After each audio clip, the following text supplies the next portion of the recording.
সাম্প্রতিক সময়ে বাংলাদেশে মব সংস্কৃতি এক ভয়ঙ্কর রূপ ধারণ করেছে। তুচ্ছ ঘটনা, গুজব কিংবা ব্যক্তিগত আক্রোশকে কেন্দ্র করে একদল উত্তেজিত মানুষ আইন নিজের হাতে তুলে নিচ্ছে, যা সমাজ ও রাষ্ট্রের স্থিতিশীলতাকে চরম ঝুঁকির মুখে ফেলছে।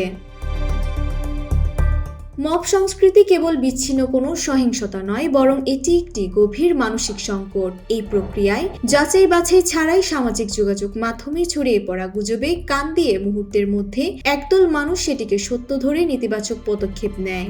এতে নিরপরাধ মানুষ যেমন লাঞ্ছিত হচ্ছে, তেমনি প্রাণ হারাচ্ছে অসংখ্য নিরপরাধ মানুষ।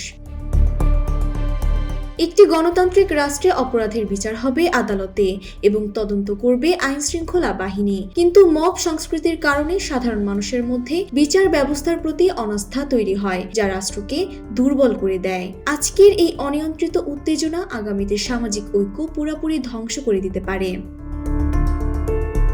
ইসলামী বিধান অনুযায়ী পবিত্র কুরআনে সূরা মায়েদার ৩২ নম্বর আয়াতে বলা হয়, একজন নিরপরাধ মানুষকে হত্যা করা পুরো মানবজাতিকে হত্যার শামিল। মানুষের জীবনের এই চরম মর্যাদার কথা উল্লেখ রয়েছে।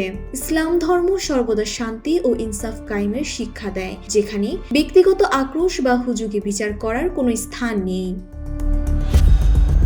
এই ভয়ঙ্কর সংস্কৃতি দূরীকরণে ধর্মীয় নেতা, শিক্ষক, সাংবাদিক, সাধারণ জনগণ সহ পুরো রাষ্ট্রের অগ্রণী ভূমিকা পালন করতে হবে। সামাজিক যোগাযোগ মাধ্যমে তথ্য শেয়ারের আগে তার সত্যতা যাচাই করা এবং যে কোনো উত্তেজনাকর পরিস্থিতিতে ধৈর্য ধারণ করতে হবে। মনে রাখতে হবে, আজ যারা মবের অংশ হয়ে বিচার করছে, কাল তারাও এই অনিয়ন্ত্রিত উন্মাদনার শিকার হতে পারে।